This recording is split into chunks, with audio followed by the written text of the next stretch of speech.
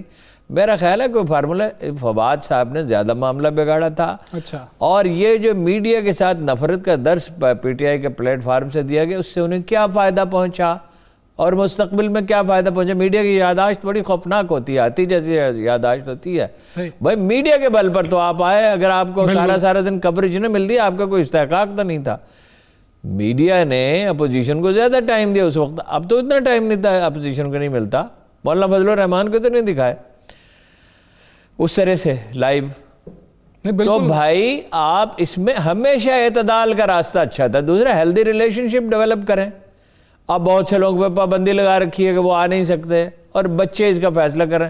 فواد صاحب نے معاملہ کرا, فردوس عاشق امان نے اسے نسبتاً بہتر کیا, لیکن ان کی بھی کیپیسٹی نہیں ہے. یہ عمران خان صاحب کو ان کے ساتھ ان کو بھی بٹھائیں, دونوں کو بٹھا لیں, چاہے فواد صاحب کو بھی بٹھا لیں, اور یہ آپس میں لڑتے رہتے ہیں. آپ کو پتا ہے میڈیا ٹیم جو ہے یہ ایک دوسرے کے خلاف خبریں بھی فیڈ کرتے ہیں, اور اخبار نویسوں کا ضرب دیکھیں کہ وہ کبھی نہیں کہتے کہ فلاں وزیر کے خلاف ہے, اور فلاں کے خلاف ہے, اور فلاں کے خلاف ہے. ہم سے بھی رابطہ رکھتے ہیں.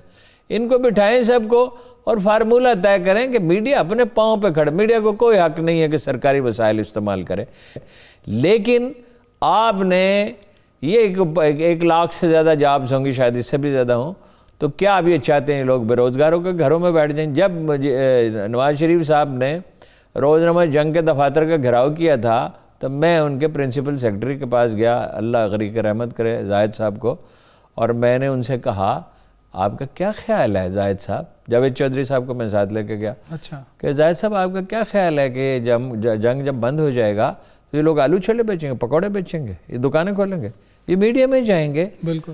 اور پھر اس کا نتیجہ کیا ہوگا؟ زاہد صاحب بیچارے بہت شریف آدمی تھے, انہوں نے کہا مجھ سے پوچھے تو میں بات کروں, اس طرح میرا دخل دینا مناسب نہیں ہے. ہوا کیا, سیاسی پارٹیاں سڑکوں پہ نکل آئیں, نواب نصر اللہ خان میں شامل تھے, اور نتیجے تو انہوں نے پسپا ہونا پڑا, اور پھر تو بڑی دوستی ہو گئی ان کے ساتھ. اچھا. بھائی یہ کوئی طریقہ نہیں ہے. نہ میڈیا کو یہ حق ہے کہ وہ زیادتی کرے, سنسنی پھیلائے, غلط خبریں دے. قوم کے میڈیا کا فرض ہے. قائد اعظم نے کہا تھا کہ آدھی قیادت, جو آدھا مسئلہ اچھی قیادت کے انتخاب سے حل ہو جاتا ہے. صحیح. اور صحافت اگر مثبت ہو تو قوم کے رہنمائی میں بہت اہم کردار ادا کرتی ہے. دیکھیں قائد اعظم نے اخبار نکالے تھے. اچھا جی, ڈان قائد اعظم نے نکالا, ہے تو بعد میں دوسرے راستے پہ چل پڑا. صحیح. اور قائد اعظم نے ایک انگریز تھا اس کو ایڈیٹر بنایا تھا, اور یہ نوائے وقت ان کے ہی ماں پہ نکلا تھا اس وقت. آج جو کچھ بھی ہے یہ تو بعد کی بات ہے نا. تو یہ ان انسٹیٹیوشنز کے بغیر ملک فوج کے بغیر نہیں چل سکتا. ملک پارلیمنٹ کے بغیر نہیں چل سکتا, سیاسی پارٹیوں کے بغیر نہیں چل سکتا, عدلیہ کے بغیر, میڈیا کے بغیر بھی نہیں چل سکتا. بالکل ٹھیک ہے ارون صاحب, اس میں اعتدال پسندی جو ہے وہ لانی ہوگی. اور میرا خیال ہے کہ ٹائم ہے اس کام کا کوئی فارمولہ 3 سے زیادہ بہت 20 آدمی نہیں ہونے چاہیے. یہ اے پی این ایس, سی پی این اور پاکستان براڈ کاسٹنگ ایسوسیشن والے خود زیادہ بہتر جانتے ہیں, ان کا تجربہ بھی زیادہ ہے, جان دیدہ لوگ ہیں. لیکن 3-4 آدمیوں سے زیادہ کی, بہت سے بہت 5 آدمیوں کی کمیٹی ہونی چاہیے, جا کے سلیقے سے اپنا مقدمہ پیش کریں, وہ بھی 3-4 آدمیوں. انشاءاللہ اس کا حل نکل آئے گا.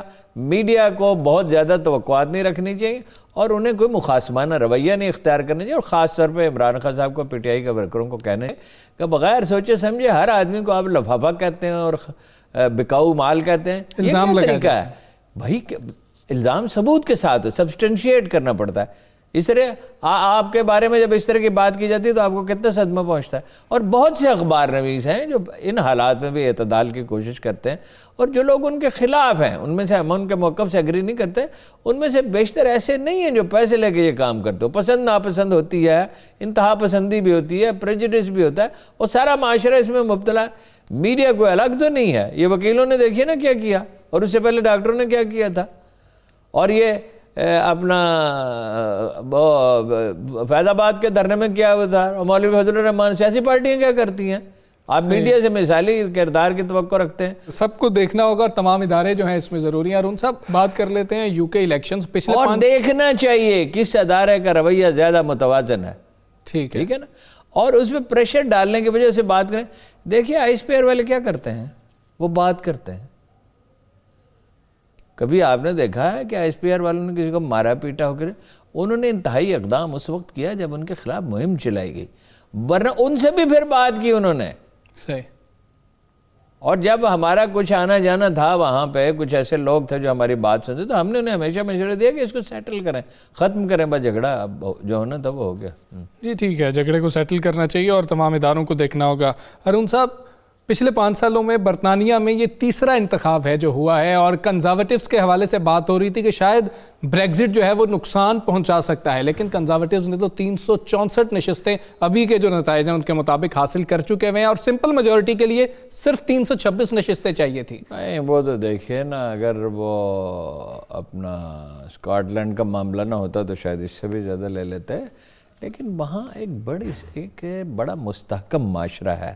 صحیح. ہمارے جو دوست بھائی وہاں رہے ہیں، ہم ان سے پوچھتے ہیں، وہ کہتے ہیں ایک آدمی اٹھتا ہے دفتر سے، ووٹ ڈالتا ہے، واپس آتا ہے، اور وہ بات بھی نہیں کرتا سیاست پر.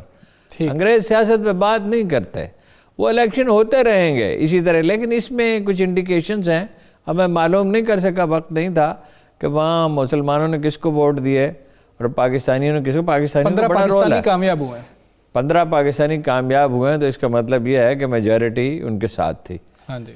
لیکن خیر تفصیلات آئیں گی تو پتہ چلے گا. پاکستانی سب سے زیادہ، یعنی دوسرے ملکوں سے جو لوگ ہیں، پاکستانی سب سے زیادہ ان میں متحرک ہیں. اس سے ثابت ہوتا ہے کہ پاکستانی کتنے انٹیلیجنٹ ہیں اور کتنا سیاسی ذہن ہے. کینیڈا میں ویسے سکھوں کا رول زیادہ ہے، وہاں ہمارے لوگ گئے بھی کم. تو مگر یہ کہ فار رائٹ کے اثرات بڑھ رہے ہیں، یہ اسی طرح کا آدمی ہے ڈونلڈ ٹرمپ جیسا. بالکل اتنا غیر ذمہ دار تو نہیں ہے، لیکن بہرحال حرکتیں اس کی بھی اسی طرح کی ہیں. تو اب دیکھیے، اب پالیسی سامنے آئے گی تو پتہ چلے گا. پاکستان اور برطانیہ کے بہت گہرے تعلقات ہیں، اس کے مثبت پہلو بھی ہیں، منفی پہلو بھی ہیں. ہمارے لوگ وہاں بہت ہیں، ان کا رول ہے. اور یہ بڑی آپ نے اچھی خبر سنائی کہ پتہ یہ تعداد پہلے کچھ کم تھی، ہاں جی، اب 15 ہیں، پہلے 14 تھے، اب 15 ہیں. حالانکہ اسکاٹ لینڈ سے چودھری سرور صاحب تو وہیں سے الیکٹ ہوئے تھے. بالکل، پہلے مسلمان ایم پی تھے. پہلے مسلمان ایم پی تھے. اور یہ آپ کو دلچسپ بات بتاؤں، جی ٹھیک ہے، 90% ووٹ وہاں گوروں کے تھے. جی ٹھیک ہے، گوروں کے ووٹ تھے اور وہ پہلے ایم پی تھے. تو برطانیہ کے الیکشنز کے حوالے سے بھی بات ہوئی. کل پھر سے حاضر ہوں گے. پروگرام کا وقت ختم ہو گیا، اجازت دیجیے، اللہ حافظ.